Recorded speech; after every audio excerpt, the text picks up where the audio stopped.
En otro grupo terminé la parte teórica y lo que voy a hacer es explicarles y voy a hacer screen de todo lo que hemos avanzado y se lo voy a pasar, lo voy a subir al Classroom, ¿de acuerdo? Para que ustedes puedan tener ese material. Ah.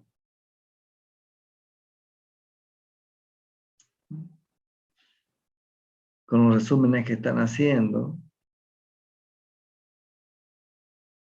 y los prácticos que, que también ya están resolviendo con Gutiérrez.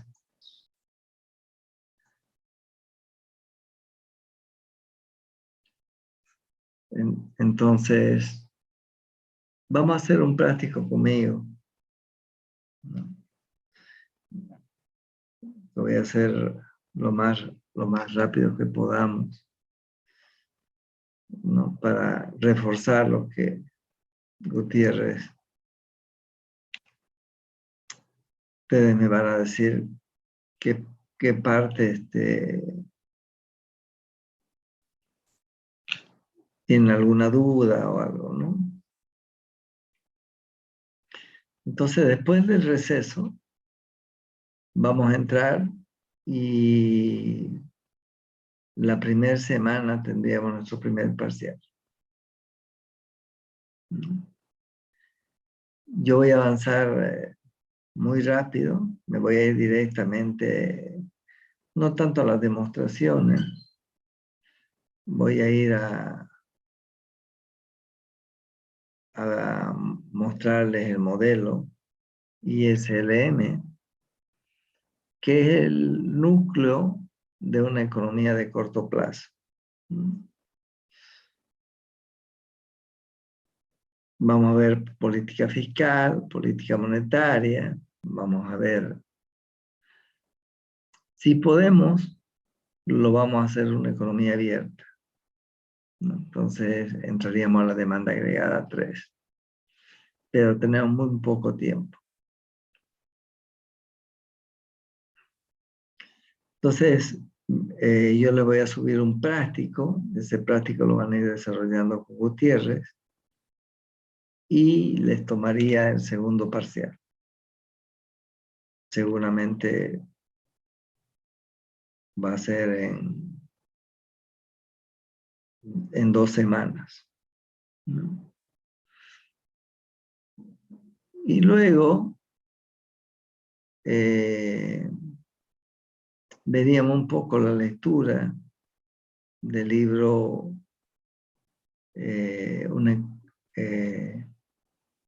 La economía en una lección, ¿no? Un poco comentaríamos el libro con ustedes. En realidad, la macroeconomía es el estudio del entorno económico, es decir, ustedes van a ser gerentes empresariales. Entonces, ustedes tienen que saber qué está pasando en el entorno económico. ¿Cuáles son los incentivos para invertir?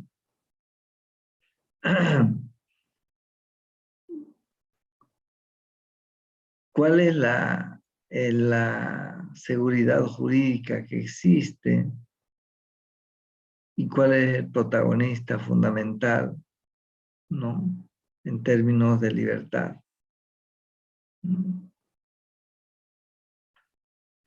Todo eso se ve en macroeconomía. Entonces, en macroeconomía, uno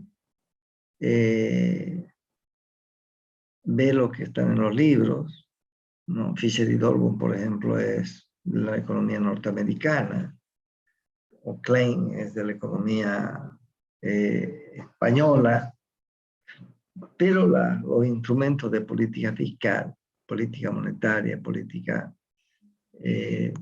bueno, es como al médico, el bisturí, bueno, pero no es lo mismo operar en un hospital norteamericano con la alta tecnología que operar en una provincia, donde, bueno, ahí no hay todas las condiciones que tiene un médico norteamericano, con lo que hay en los hospitales en Bolivia. Sabemos perfectamente las deficiencias que tiene. Yo tengo un amigo que con el COVID, al fin terminó su esposa con muerte cerebral. Entonces, son dramas, ¿no? Eso es impensado en un país desarrollado. En Japón, por ejemplo. Impensado. ¿Por qué? Porque hay terapia intensiva. ¿Por qué quedó con muerte cerebral? Porque no había ni oxígeno. Entonces, llegó un determinado momento en que le faltó el aire, entró en paro, porque no había terapia intensiva, no tenía oxígeno. Y la recuperaron, digamos, ¿no? La recuperaron. Pero en nuestro cerebro, si no tiene oxígeno, ni siquiera minutos, menos de un minuto que no tenga oxígeno, mueren nuestras neuronas. Entonces, la recuperó todos los órganos, menos el cerebro. Es decir, como una computadora que puede prender, pero que la pantalla está en negro. Es decir, que se quemó el software.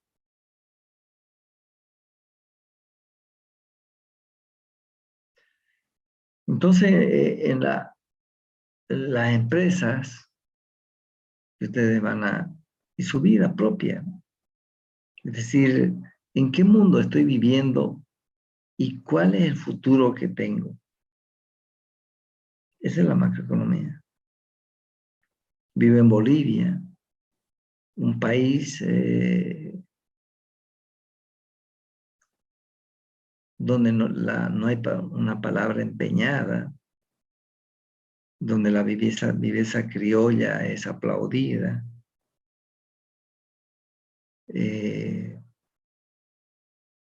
donde la política es politiquería, donde la verdad se convierte en posverdad.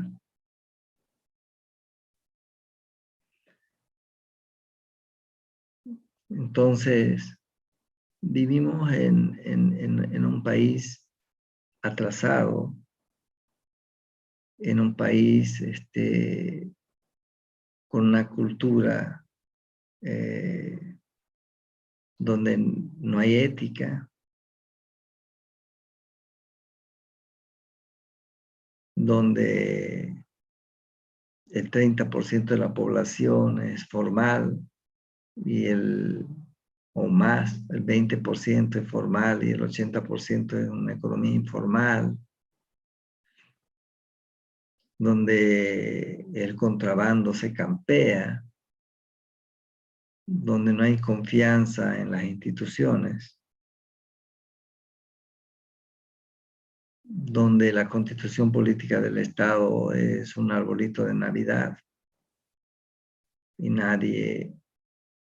hay apego a la constitución, donde la ley se aplica al pobre, al indefenso o al que no piensa como los que están en la situación de poder. Esa ha sido nuestra historia, no es de ahora. La historia de Bolivia es una dramática historia de Bolivia, ¿no?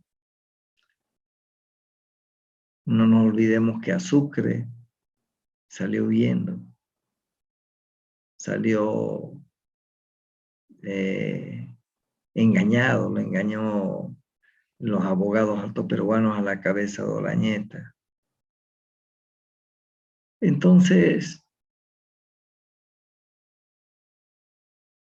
para saber macroeconomía, es importante saber la historia de Bolivia, ¿no? La historia de Bolivia, ¿no? Entonces no es que la ecuación fundamental de la contabilidad, no, va mucho más allá. Hay problemas de narcotráfico, problemas de contrabando, avasallamiento de tierras,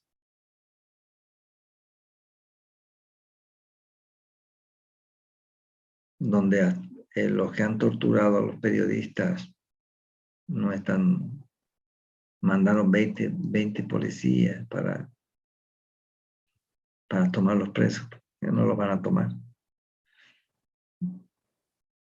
Entonces, ese es el país.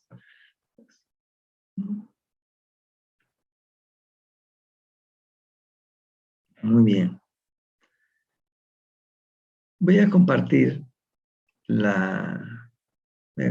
con ustedes y vamos a ver la teoría, ¿no? Un poco la teoría y el modelo, ¿no? El modelo. En las universidades latinoamericanas, generalmente las universidades son ámbitos de adoctrinamiento, donde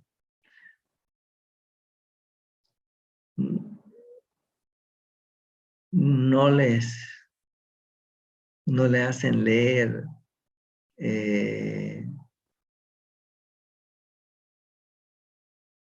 o la otra vertiente del conocimiento, ¿no?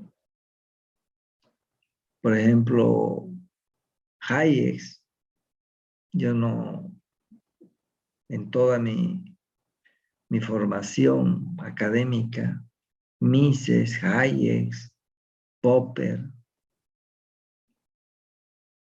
no los leí. No los leí. Tampoco Ortega y Gasset.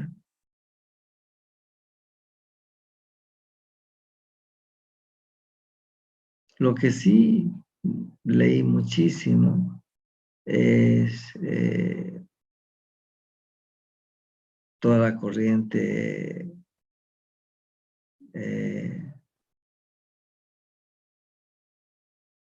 a Platón, Aristóteles. Luego entramos directamente a Rousseau, Marx, Engels, Lenin, Keynes.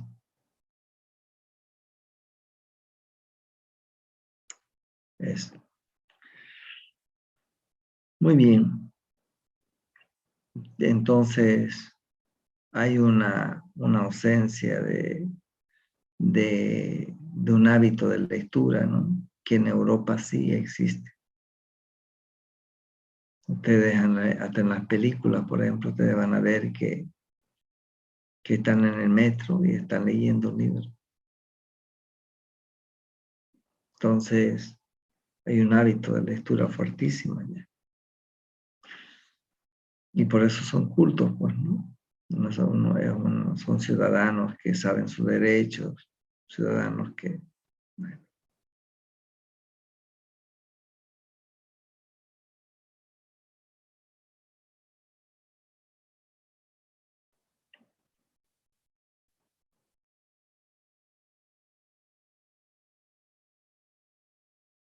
El modelo ingreso y gasto hay que verlo en el contexto histórico, como dice Ortega y Gasset, ¿no? Yo no escojo el cuerpo que yo tengo,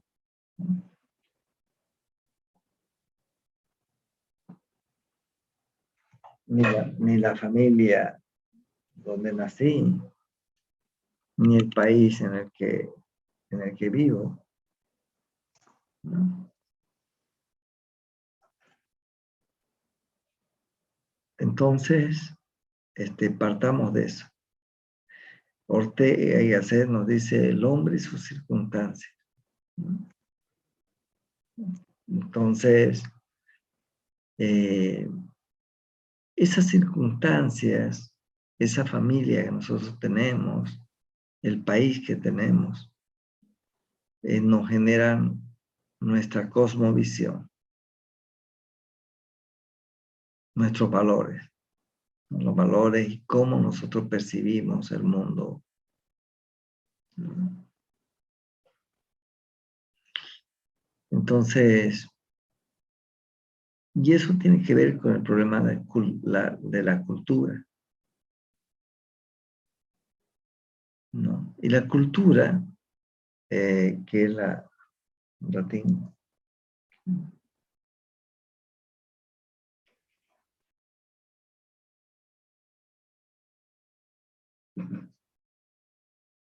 latín.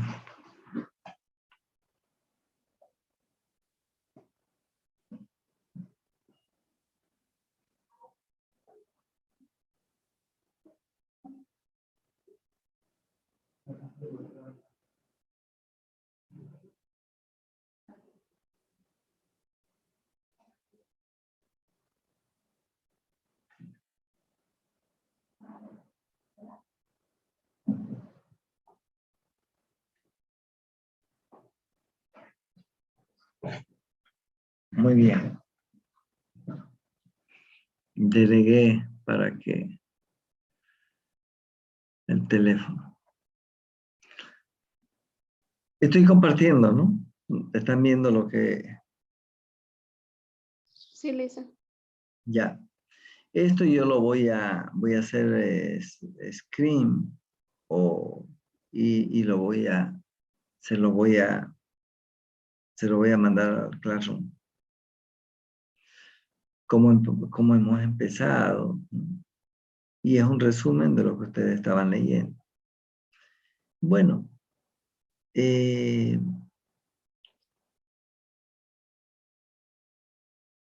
primer elemento es que el modelo que estamos viendo es el modelo de Keynes. Ustedes tienen que leer quién era Keynes. Bueno, fue el padre de la macroeconomía, ¿no? De los agregados económicos.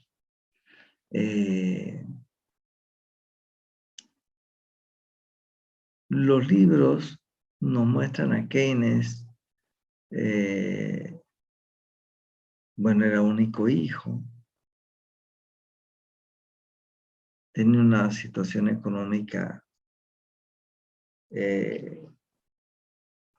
muy... estudió en los mejores colegios. Y era una persona multifacético, ¿no? No solamente leía, escribía, fue fundador de la revista Nueva Economía, ¿no? Que hasta ahora se escribe en inglés, ¿no? esa revista ha quedado, ¿no? Donde hay artículos científicos, ¿no? Indexados. No, no es que yo escriba y mando y me lo publica, no. Hay un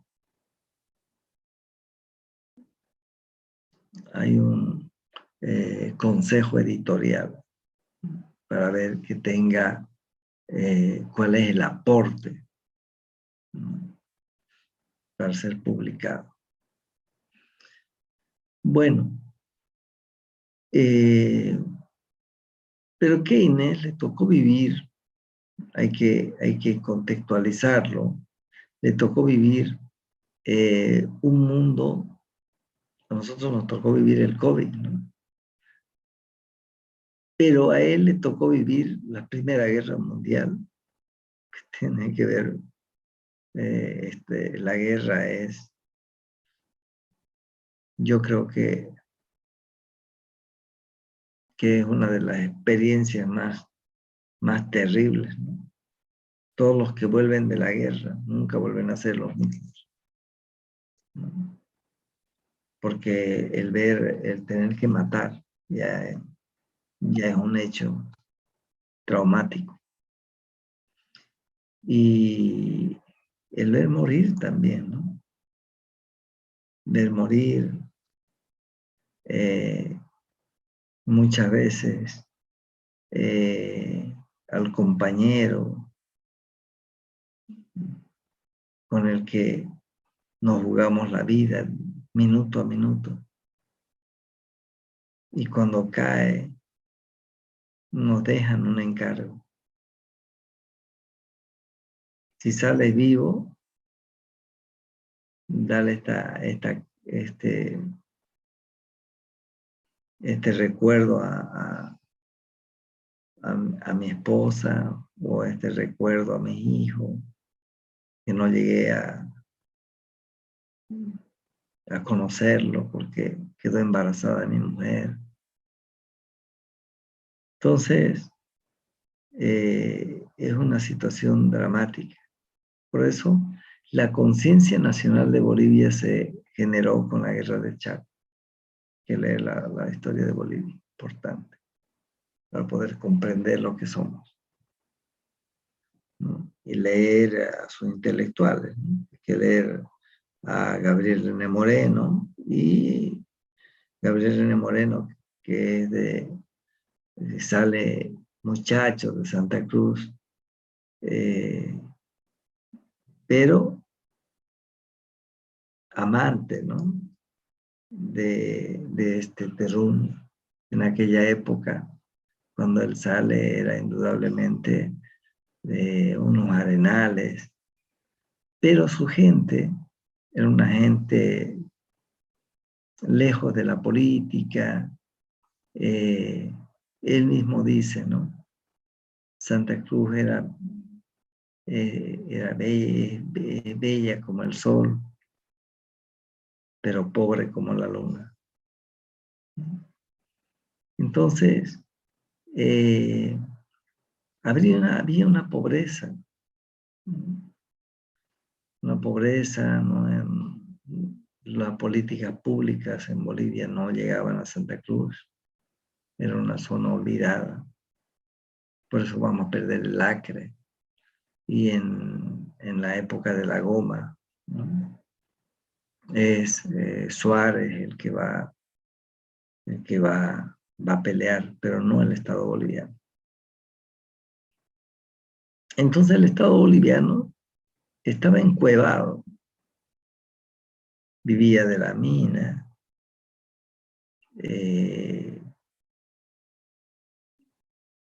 cuando nos independizamos, prácticamente lo único que hicimos fue que se fueron los españoles y quedaron los hijos de los españoles.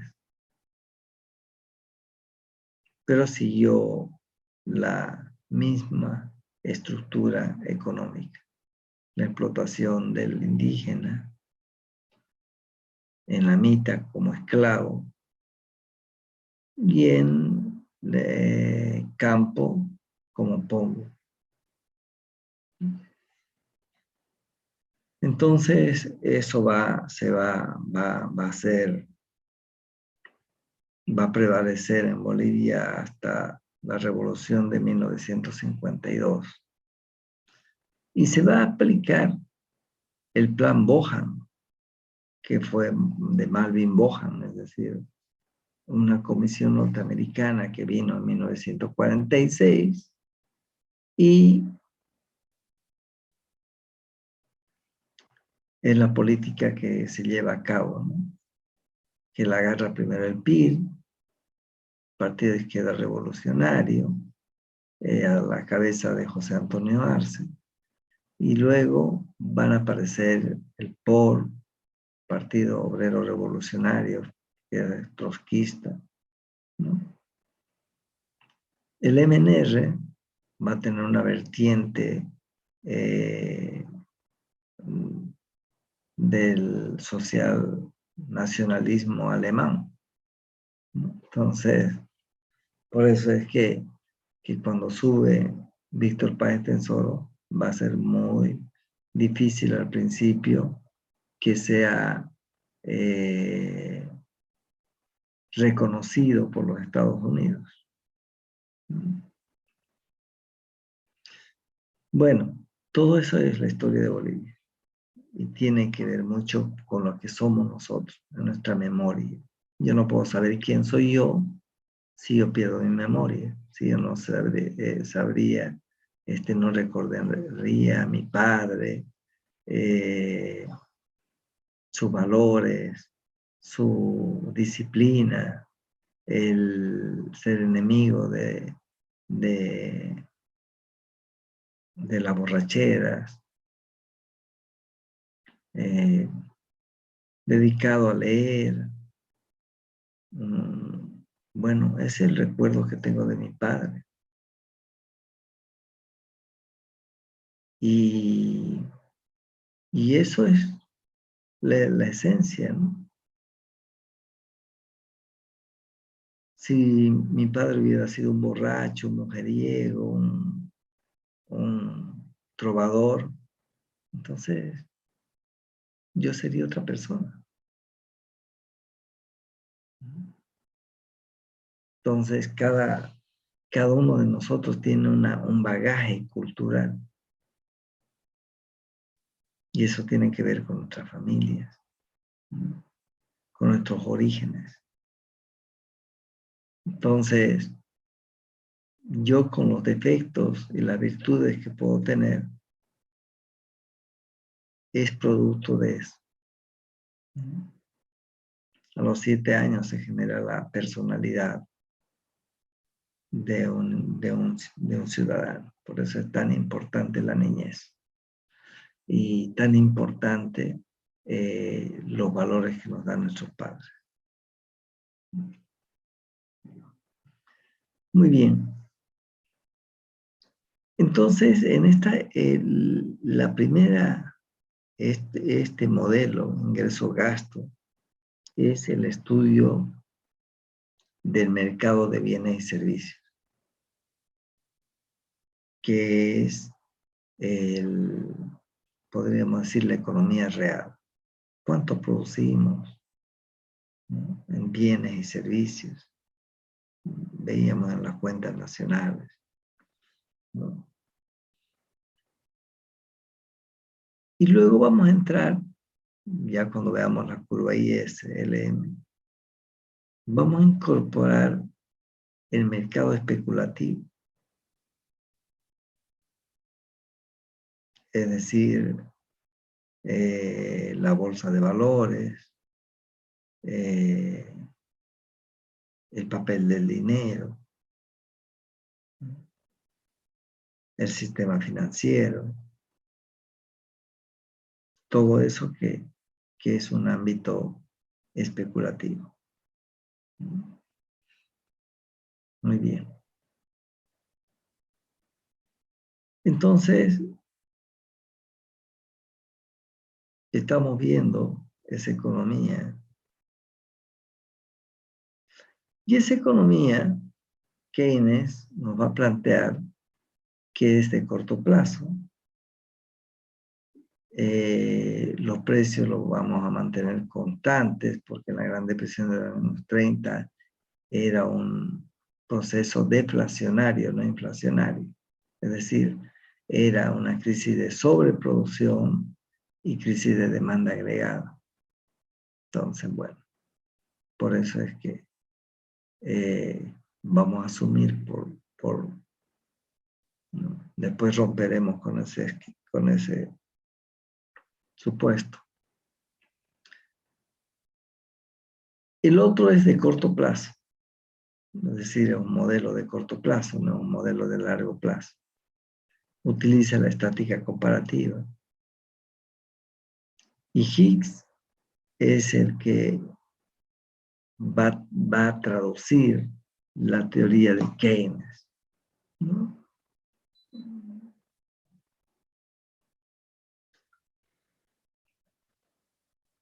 Entonces, entramos en el libro, no nos habla de Keynes, no nos habla de nada.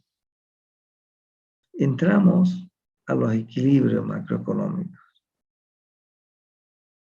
Y tenemos, yo me salí del libro, pero llego a lo mismo, ¿no? Porque al final, en los equilibrios macroeconómicos, nos dice que la oferta es igual a la demanda, sería el primero, esta de acá, la 1.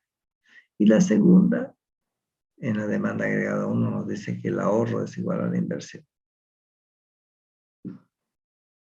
Muy bien. Entonces, en esta, yo tomo los 4 sectores, las familias, las empresas, el sector público y el sector externo. Y en base a eso, hago la deducción de esto. ¿Cómo llego a esto? Entonces está aquí. Está aquí. ¿Qué tiene que ver con el ingreso disponible? Desde el lado de cómo yo lo obtengo y cómo lo gasto. ¿No? Y así, y llego. ¿No? Esto de acá es el presupuesto público, que vienen a ser los ingresos del Estado, que son los impuestos, y van a gastar, y las transferencias, ¿no? Y del otro lado tenemos las exportaciones netas. Entonces, las exportaciones netas es las exportaciones menos las importaciones. Y llegamos al presupuesto público. El presupuesto público va a ser este. Y lo pongo aquí. Y las exportaciones netas van a ser estas. Y de ahí llegamos a esto, ¿no? A nuestro segundo,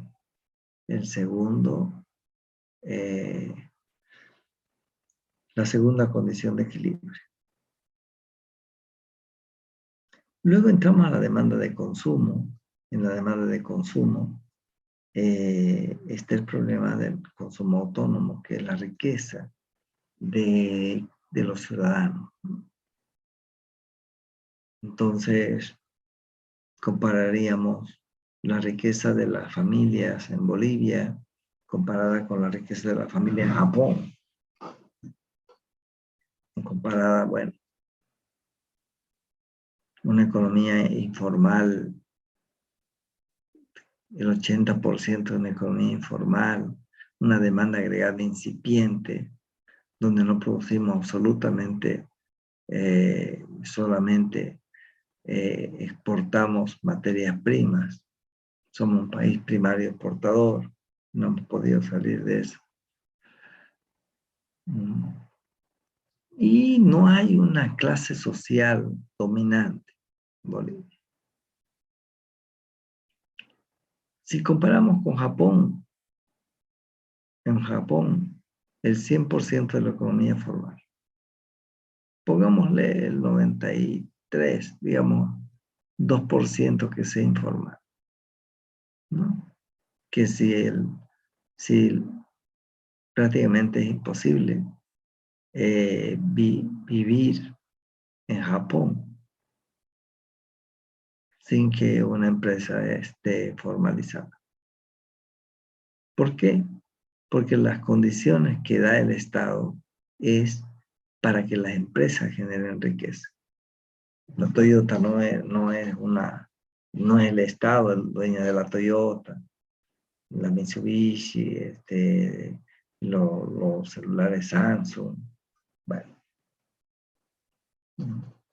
son privados, son privados. Ahora, hay una ética indudablemente, ¿no? Son empresas que cumplen con los impuestos, pero los impuestos tampoco, la riqueza que ellos generan en las empresas, el 50% se lo lleva el Estado, no una idea. Porque las empresas tienen que crecer. Entonces el Estado es un Estado que genera las condiciones como un padre, ¿no? Un padre le genera seguridad al hijo, si lo ama. Estamos hablando de un padre, ¿no? Si lo ama, le va a dar seguridad. Quiere decir que ese niño se va a sentir amado, aceptado, ¿no?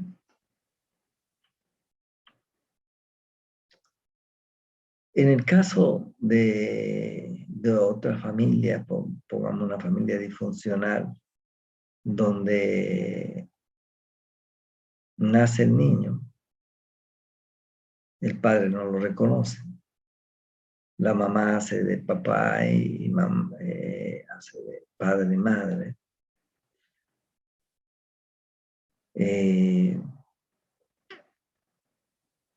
Entonces, si no hay el amor, digamos, del abuelo, de alguien que haya una figura paterna, va a crecer con ese vacío. Además, también, ¿no? Cuando ya tomas conciencia, el Día del Padre, en el colegio, siempre va a ser el abuelo el que va a ir. Y se va preguntando, ¿no? Preguntando qué pasó, por qué no fui aceptado. Es decir, porque nunca vine y me recogió del colegio. Entonces, eso genera un pesimismo. Uno, el que es amado, y el otro que, que, que tiene cierta falencia, ¿no? Porque la mamá no puede suplir el amor del padre, ni el padre puede suplir el amor de la madre, ¿no? Entonces, bueno, si no hay alguien que le dé una figura paterna, que puede ser el abuelo, ¿no? El abuelo. Gabriel García Márquez, por ejemplo, su padre no estuvo de acuerdo con que su hija se case con el que trabajaba en correos. Entonces, él le dio una educación a su hija y esperaba que su hija se case con una persona, era un general. Entonces la hija y el papá de Gabriel García Márquez, para abuenarlo al abuelo, ¿no? Que era un general, una persona que había participado en política, había vivido la historia de Colombia. Entonces, se lo dejan a los abuelos, a, a Gabriel García Márquez. Entonces, Gabriel García Márquez era amado por el abuelo y amado por la abuela. Y tiene una casona grande. Entonces, el abuelo todo el día lo agarraba al nieto y se iba donde los amigos, siempre estaba con el nieto.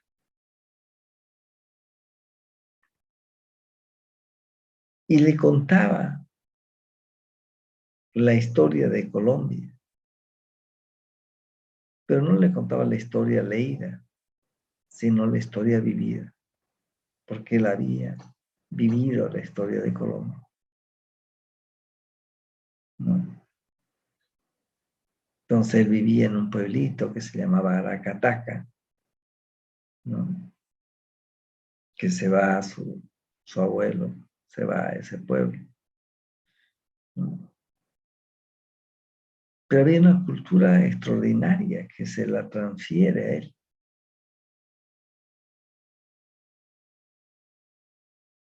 Y estaba con el nieto seguramente hasta las 6 de la tarde, pues, ¿no? Todo el día ahí jugando con el nieto. Y en la medida que iba creciendo, le iba contando la historia de Colombia, pero como un cuento.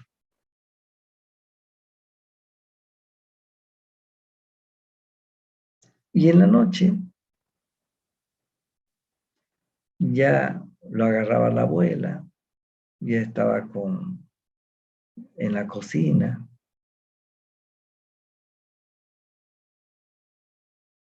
y eh, hablaban del duende, hablaban, bueno, la chismografía, ¿no? La, eh, la tradición, digamos, como en Santa Cruz, digamos, el duende, el mojón el mojón, todas esas cosas que son imaginarias, ¿no? Entonces, cuando muere el abuelo,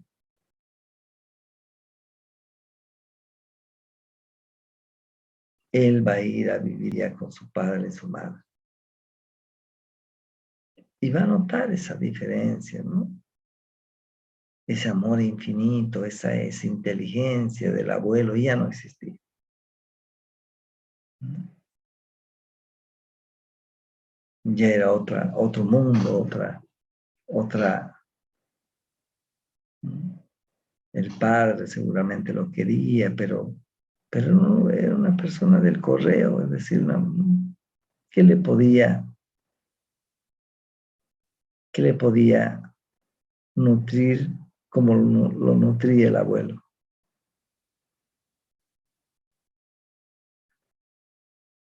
Era un padre cariñoso, pero una persona común. Y el abuelo era un general, era una persona culto además, lector.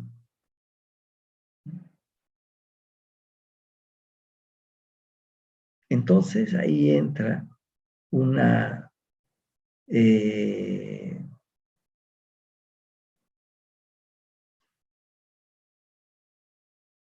entra un vacío, una ausencia. Es como la muerte de algunas personas nos marcan y cuando desaparecen, morimos también con ellas, ¿no? Yo le puedo decir, por ejemplo, que hace 2 años murió mi padre y yo siento que ya no soy el mismo.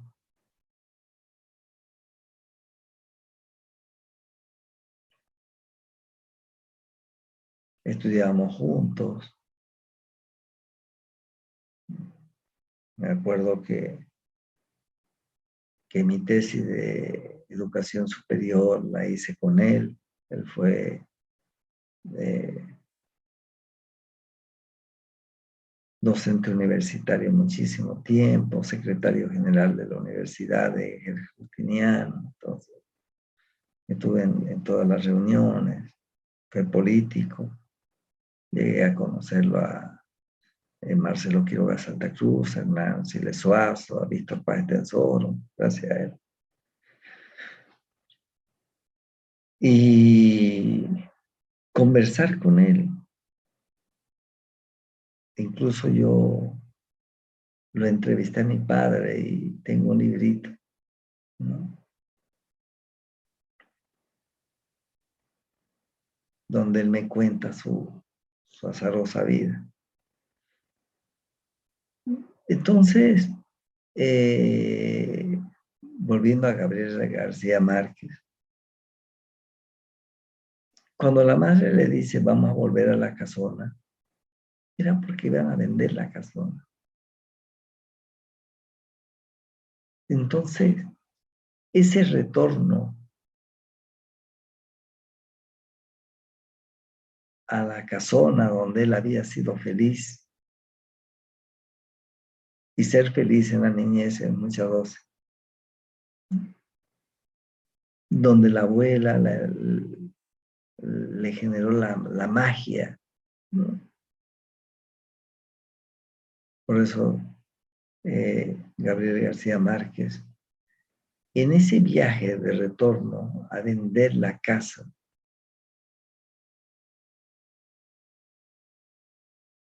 va a recordar absolutamente todo lo que le contó el abuelo.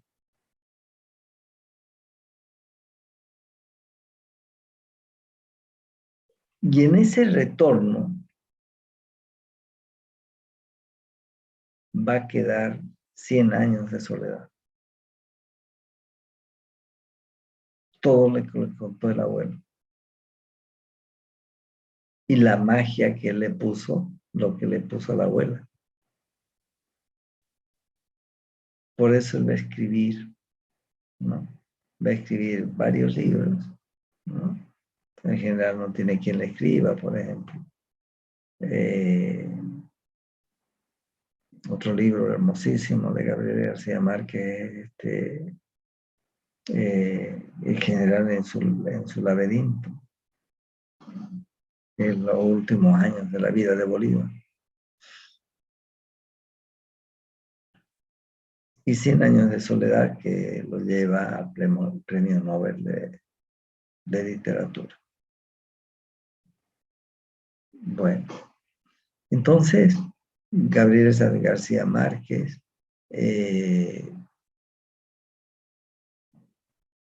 tenía una concepción histórica de Colombia, una visión histórica de Colombia, pero historia económica, qué había pasado, qué. Por eso, 100 años de soledad son generaciones de generaciones de generaciones, lo que le contó el abuelo. Y son 100 años de soledad.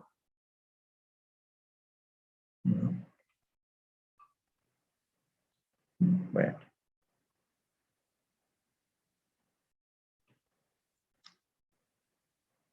Entonces, Keynes, hay que verlo así, ¿no?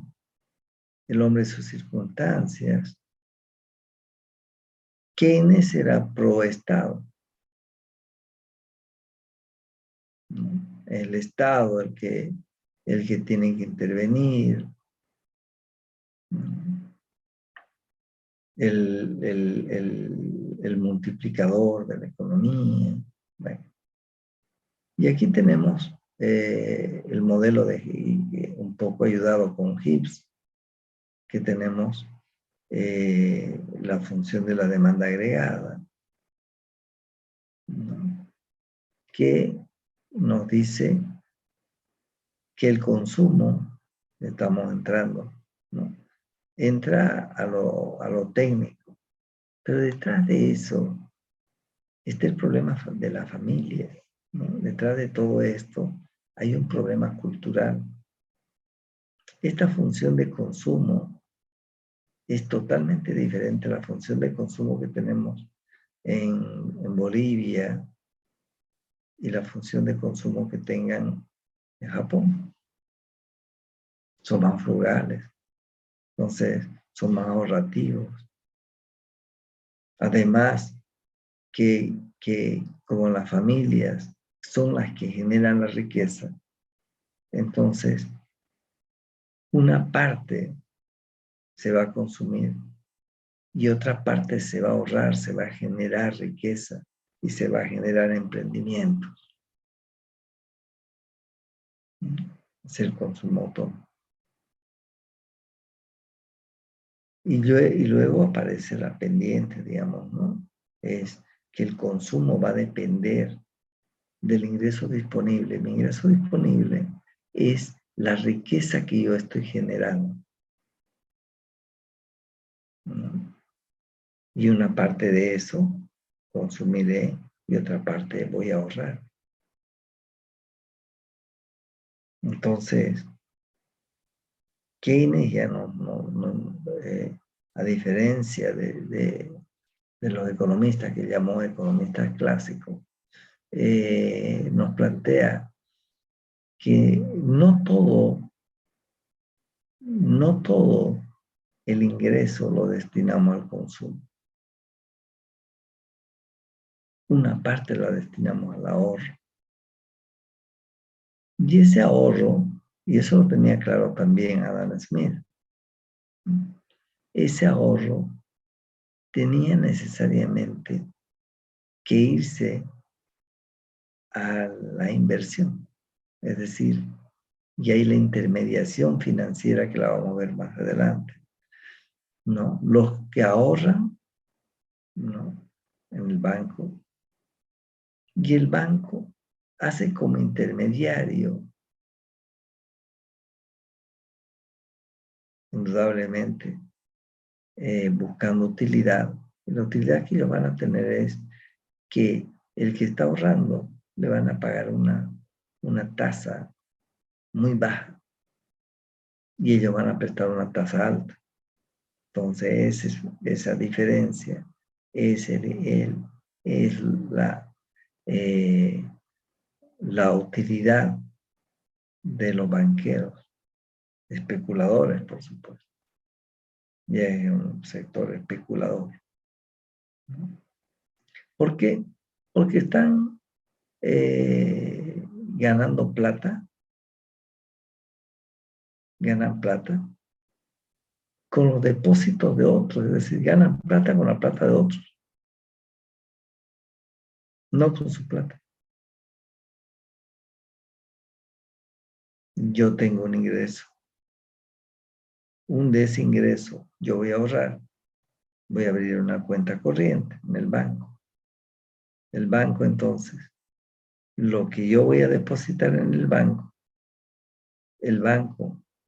una parte, el banco, pero no apareció así, el Banco Central después aparece, ¿no? Y hay la corriente que no debería existir el Banco Central,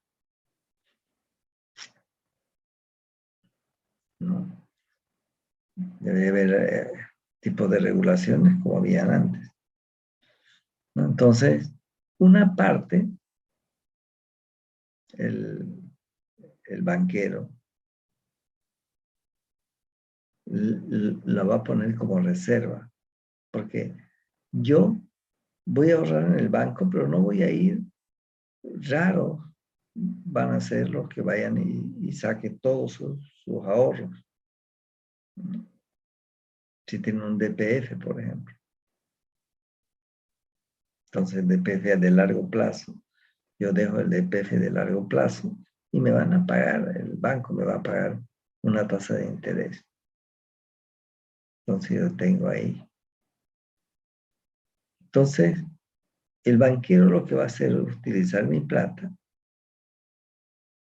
y va a prestar, indudablemente, después en una economía en el modelo ISLM ampliado, vamos a ver las proyecciones de inflación que tenemos, las proyecciones de la prima de riesgo. Es decir, voy a ver el riesgo para a quién voy a prestar. Y cuanto mayor riesgo tenga, mayor va a ser la tasa de interés. Más voy a ganar. Entonces, eso. Y aquí veíamos la función del ahorro. Aquí está cómo llegamos a esto. Quiere decir que el consumo autónomo, si no tengo yo, suponga la pandemia, no tengo ventas, pero tengo yo costos fijos que tengo que pagar a los empleados, tengo que pagar al banco, el préstamo, etcétera, etcétera, etcétera. Entonces ahí voy a echarle mano a mi riqueza. Y esta va a ir disminuyendo. Entonces yo lo que tengo que hacer es disminuir también mis costos, mantenerme. Entonces lo primero que voy a hacer es despedir gente. Y ahí entramos en un problema social también, el desempleo. Entonces aquí está el ahorro, que parte, por eso no parte de cero, sino parte del consumo autónomo. Y tiene una pendiente que es la propensión marginal al consumo. Entonces aquí tenemos que el ingreso es igual al consumo. Bueno, en este punto el ahorro es cero. Si empieza a aumentar el ingreso, va a haber ahorro. Acá yo tengo ahorro y aquí tengo el ahorro. Bueno, esto yo se lo voy a pasar. Pero ustedes lo tienen también en la lectura. Luego, ustedes van a leer el que genera el crecimiento de la economía es la inversión. Entonces hay que hablar mucho sobre la inversión. Ahí tiene que haber seguridad jurídica primero, luego las tasas de interés, la expectativa que yo tenga del futuro, la prima de riesgo, todo eso, ¿no? O la aversión al riesgo. Entonces, si yo tengo aversión al riesgo, voy a invertir menos. Si tengo menos aversión al riesgo, me voy a arriesgar para tener una mayor utilidad, pero también puedo tener una pérdida grande. Entonces, bueno. Luego viene el problema impositivo. Y acá cuando estoy hablando del gasto, ustedes están leyendo el presupuesto público. Entonces, ¿cómo anda el problema del gasto público ahí? ¿No? ¿En qué nos dice el presupuesto público que va a gastar el Estado? Y es dominante en Bolivia. Entonces, de ahí están los impuestos, que son los impuestos autónomos, impuesto a la riqueza esta, a los inmuebles, a los vehículos. No importa que tenga yo ingreso, no, tengo que pagar. Y luego está el IVA, para mí el IVA. Hay otros impuestos que dependen de la renta, pero que no generan demasiada recaudación. Aquí sí, porque yo voy y tomo una taza de café, me dan una factura y dentro de la factura está el crédito. Yo lo estoy pagando. Y luego esta es la función de los impuestos, que lo estoy dividiendo en impuestos autónomos e impuestos inducidos. Y eso está en la ley 843, que nosotros vemos en contabilidad, ¿no? Depende del rubro que esté yo la contabilidad, ¿no? Y acá tenemos la paradoja de la frugalidad, que me dice, si aumentara la propensión marginal a ahorrar, quiere decir que disminuye la propensión marginal a consumir. Entonces la pendiente de la curva de ahorro se va a venir así. Y eso, si no aumenta la inversión, va a hacer que disminuyan las ventas, disminuyan las utilidades de las empresas, genere desempleo, porque yo tengo que disminuir mis costos. Y eso hace que la producción disminuya de Y sub 0 a Y sub 1. Entra en un proceso de recesión. Entonces, el ahorro es bueno en términos individuales, pero en términos macroeconómicos es bueno siempre y cuando el ahorro vaya a la inversión. Si no, no va a generar problemas. Porque si no consumen, si disminuye el consumo, disminuyen las ventas de las empresas. Si disminuyen las ventas de las empresas no van a estar a su máxima capacidad instalada y van a botar gente. Genera desempleo, paga menos impuestos, el Estado tiene menos ingresos. Bueno, ¿no? Entonces, en base a eso, a todo lo que hemos visto arriba, está la función de la demanda agregada. Y así está, ¿no? ¿Cómo llegamos a esto? Y aquí está la función de consumo. Quédense cuenta ustedes que esta es la pendiente de la demanda agregada. La pendiente del consumo es la pendiente de la demanda agregada. Y el consumo es el que tiene mayor preponderancia en el Producto Interno Bruto, desde el lado del gasto. Luego entramos al equilibrio. ¿Cómo yo encuentro el equilibrio? Bueno, la oferta tiene que ser igual a la demanda, factorizo y llego a esto. Este es el multiplicador. ¿El multiplicador de qué?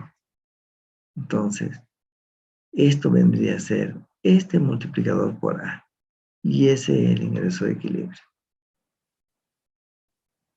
¿Cómo funciona ese multiplicador de Keynes? Y aquí está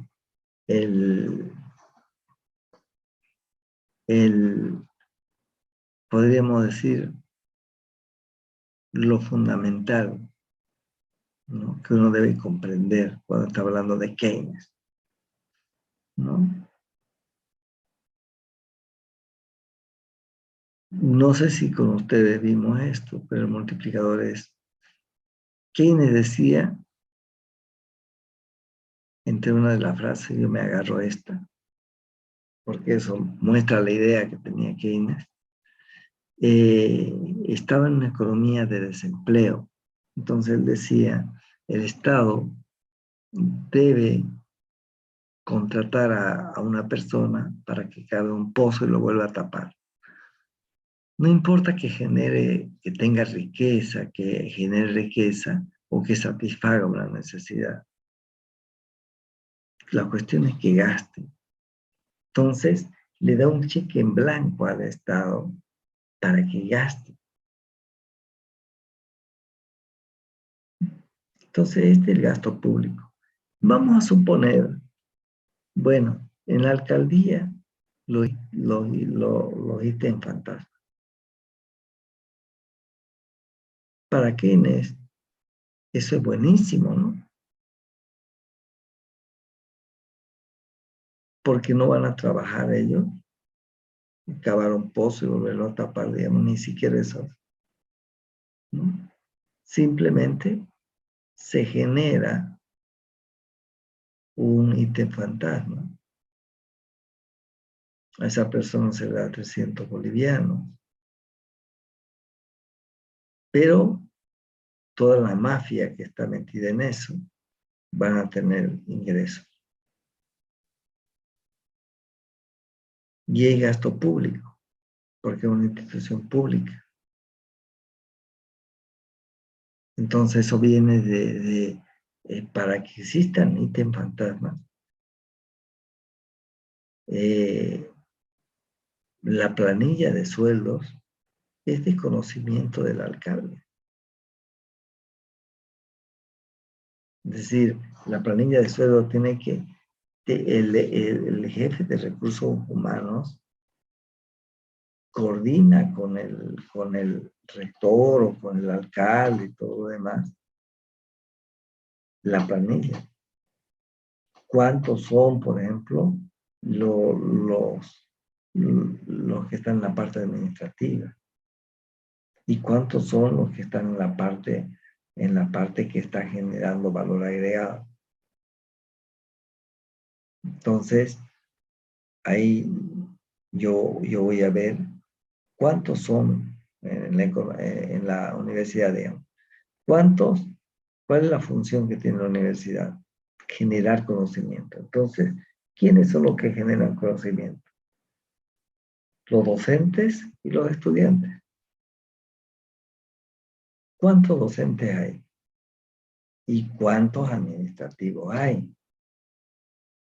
En nuestra universidad, por cada docente debe haber unos 4 o 5 administrativos. Entonces, fíjense ustedes que en los ítems fantasmas, que aparece eso por un problema de faldas, digamos.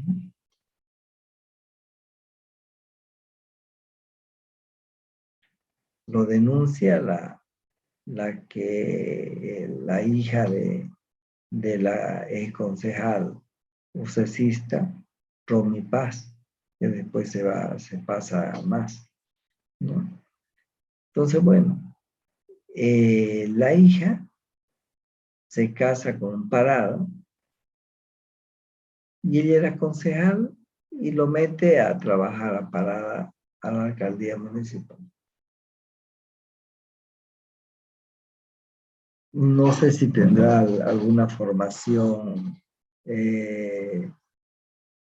si será profesional o no será profesional. Pero bueno, yo conozco, por ejemplo, gente que hay dentro de las universidades, uno puede escoger, digamos, ¿no? Una universidad no voy a decir, pero bueno, hay universidades que lo único que le interesa es que se pague, ¿no? Y saben,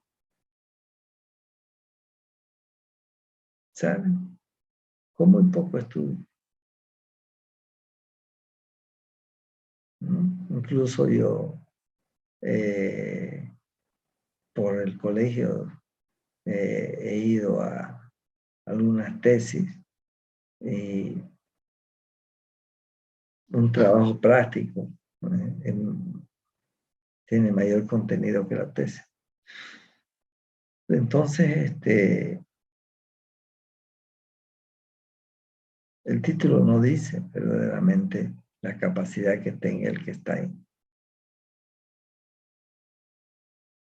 Bueno, pero puede ser que habría que ver si por lo menos pasó por una universidad. Pero él llega a ser jefe de recursos humanos. Y siendo jefe de recursos humanos, se genera, digamos, ¿no? 800 son los que dicen, deben ser mucho más.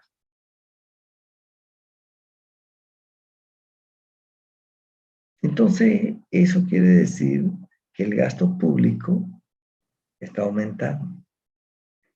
Ese gasto público va a aumentar la demanda agregada.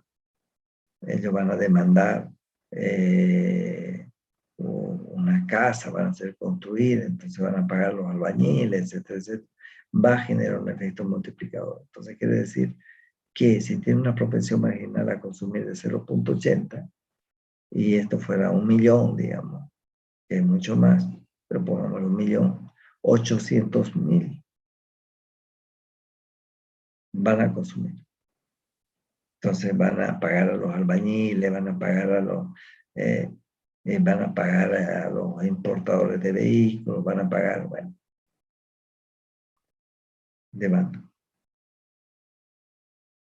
Entonces el importador de vehículos va a ganar, el panadero, el lechero, etcétera, etcétera, van a ganar. Es un efecto.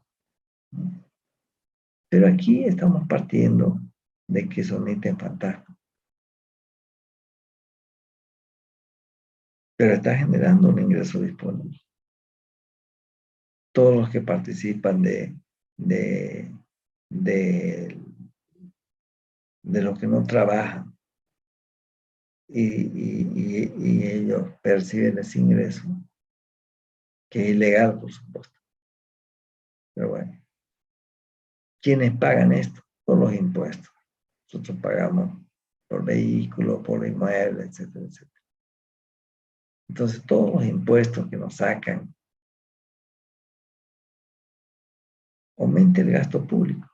Entonces, ese debate va a estar entre Keynes y Hayek. Hayek va a decir, el Estado tiene que ser un Estado que coadyuve para que el ciudadano genere riqueza. No para estar gastando, para tener hiperfantasmas, para nada de eso. ¿No? En Japón, en su constitución política, la ley de leyes, ella se cumple, no es aquí como nosotros, ¿no? Que la constitución es un arbolito de Navidad, ninguno la cumplimos. Podemos cambiar de constitución y constitución y constitución, pero nosotros no somos apegados a la ley, ¿no? Vemos un semáforo que está en amarillo y el micrero acelera para pasar. Si hay una cedra, no se estaciona. Lo atropella el peatón. El peatón tiene que, ahí se juega la vida.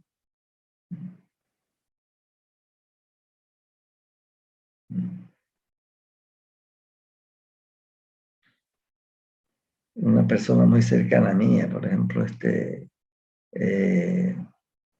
quería pasar al micro que estaba al frente para no perder tiempo y no se dio cuenta que por este lado venía otro micro. Entonces se lanzó para cruzar al otro lado y el micrero venía a toda velocidad. Entonces le dio con el retrovisor y bueno, le destrozó el cerebro y murió instantáneamente. Entonces, en otros países, ¿no? Cuando ven un peatón que está ahí parado, automáticamente disminuyen la velocidad e incluso se paran. En Chile yo vi eso. ¿No? Uno se para donde está la cedra y todingan las movilidades privadas y públicas. Tic, tic, tic, tic, se paran. Porque el peatón tiene preferencia. Eso se llama institucionalidad. Bueno, entonces quiere decir que al lechero, al panadero, etcétera, etcétera, 8 por 8, 64. 640.000 va a consumir de los 800.000, porque él está ahorrando 200.000, ¿no? Entonces, 640.000 va a consumir el panadero, el lechero, etcétera, etcétera, etcétera. Y ellos van a consumir comprando camisas, etc., ¿no? Entonces, eso se va a convertir, va a aumentar la demanda agregada en 0.64, 0.64, 0.64. Y va a ahorrar 160.000, 0.20. Y así sucesivamente hasta el valor del multiplicador. Puede ser 5, puede ser 2.5. En el ejercicio que ustedes están haciendo es 2.5. Esa es la lógica de Keynes. Entonces, aquí está la función del presupuesto público. Y en esta función del presupuesto público, quiere decir que aquí está aumentando por los ítems fantasma, se va a desplazar la curva de demanda agregada, porque la pendiente sigue siendo la misma, se va a desplazar así. Y va a aumentar en el corto plazo la producción, por eso ítem fantasma.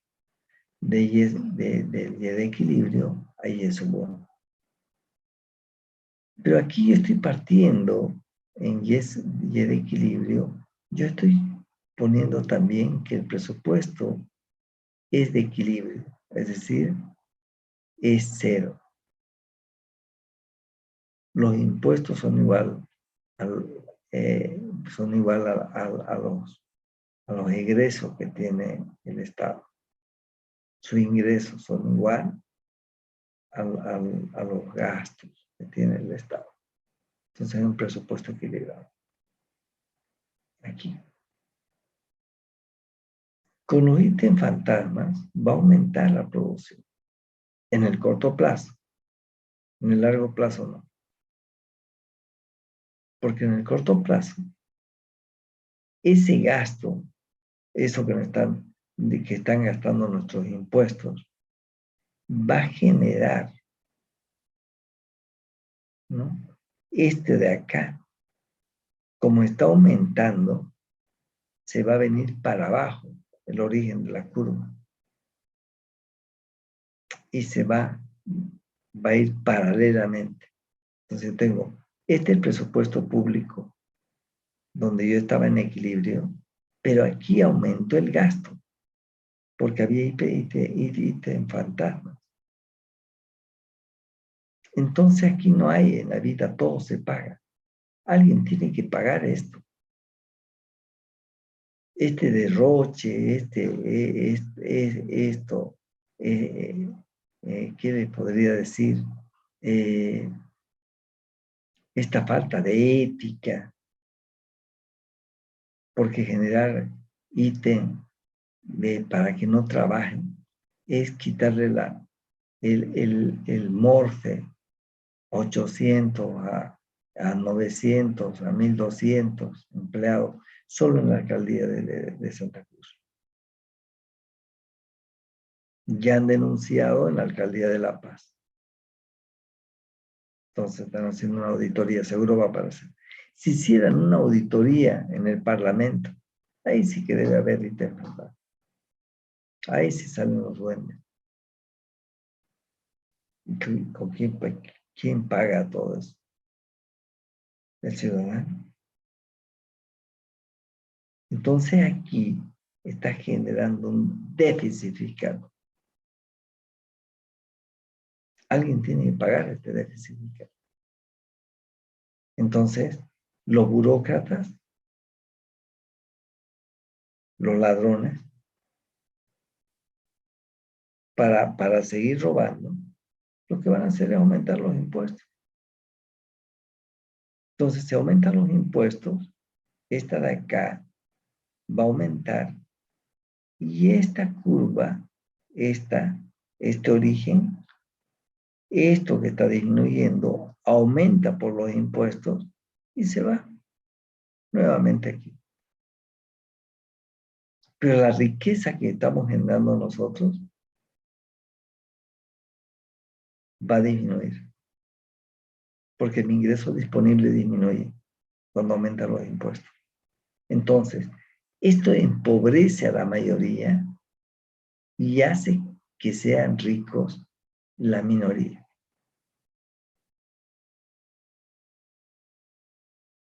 Y este es el modelo.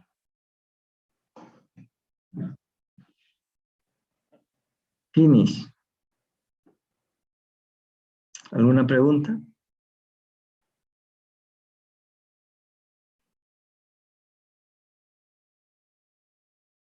Entonces ustedes lean la teoría de Keynes. Vean, hay un libro que es el debate entre Keynes y Hayek. Y ese debate tiene que ver con esto. En el largo plazo, quiere decir que el ahorro que nosotros tenemos no se va a ir a la inversión, sino se va a ir a cubrir ese déficit fiscal. Con eso voy a terminar. Voy a poner aquí. Nosotros dijimos que el ahorro más el presupuesto público tiene que ser igual, vamos a ponerlo así, a la inversión. Más, voy a suponer que las exportaciones, ¿no? Están equilibradas, por tanto, más cero. Las exportaciones netas son cero. Entonces yo aquí agarro, yo digo, el ahorro, este la voy a pasar al otro lado. Va a ser igual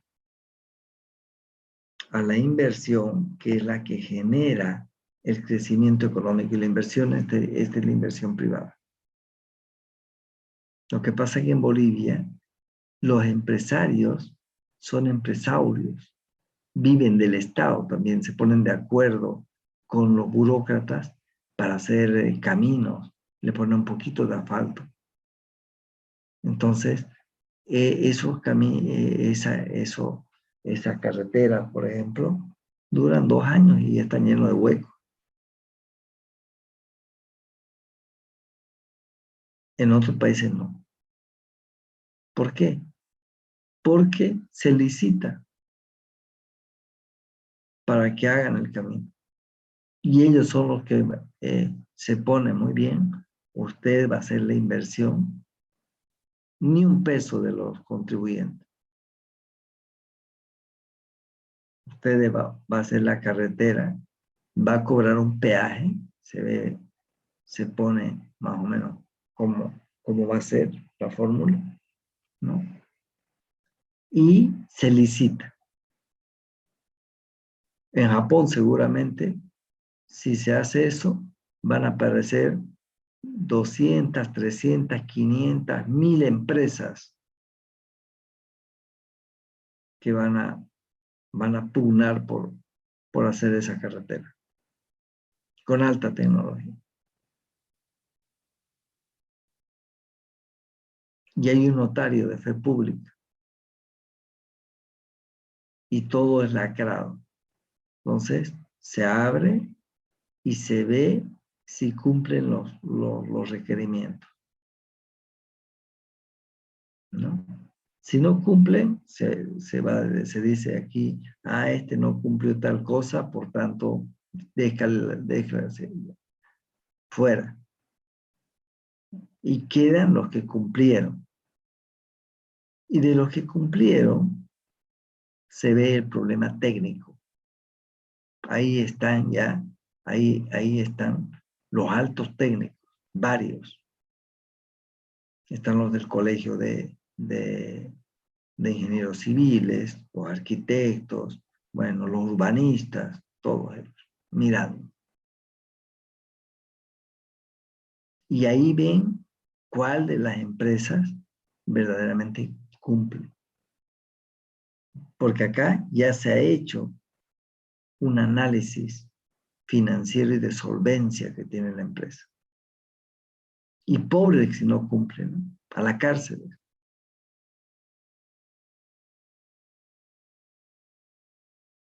Por eso todos son iguales ante la ley. Entonces, en este caso,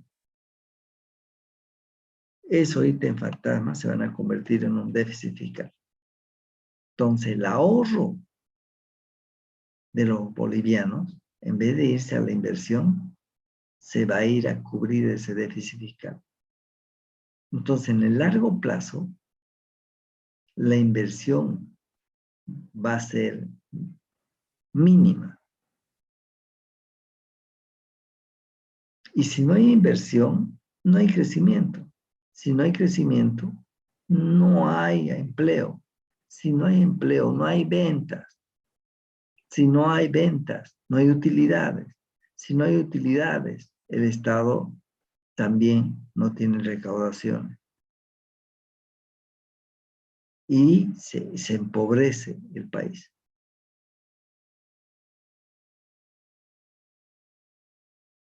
Entonces, a corto plazo, aquí tenemos un déficit fiscal. Pero a largo plazo, lo que está pasando, por ejemplo, en los municipios, ¿no? Los municipios ahorita están todas las instituciones.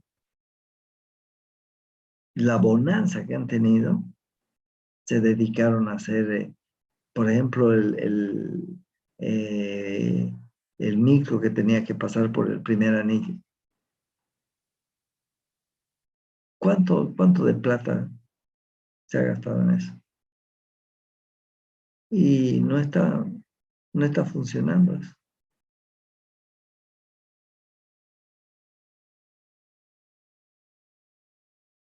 ¿Por qué no hacer un metro que, que trae a la gente como tren bala y que pase por la villa, por el Plan 3000, por, el, por la papa de la isla, todo, y los trae al centro? Eso descongestionaría indudablemente el tráfico. Y eso haría que ustedes en 10 minutos, desde allá de los barrios que están adentro, digamos, del vertedero y de todo lo demás, en 10 minutos estarían en la universidad. Vinieron los japoneses, pero ya se encontraron con que ya estaba hecho, digamos, ¿no? Entonces trataron de... Entonces, la planificación de la ciudad. Somos una ciudad, ya no es la ciudad de Santa Cruz, es una metrópoli que tiene que ver lo que sucede en Porongo, lo que sucede en Guarni, lo que sucede. Entonces, ya es una planificación que interviene en muchos municipios.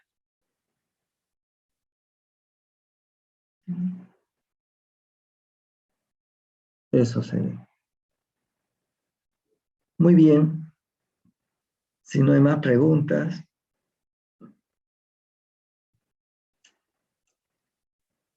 ¿cómo le está yendo en el práctico?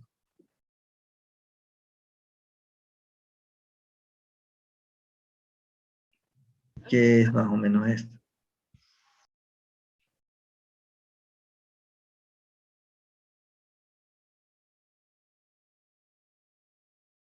Bueno, yo veo a Gutiérrez que le ha pasado clases a las 10:30. Él trabaja, pone de su parte. Y los que entran son 100 entran. Como ahorita, por ejemplo, somos 41.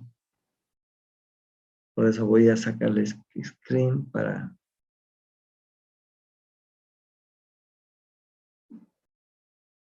la asistencia, ¿no? Quienes estamos.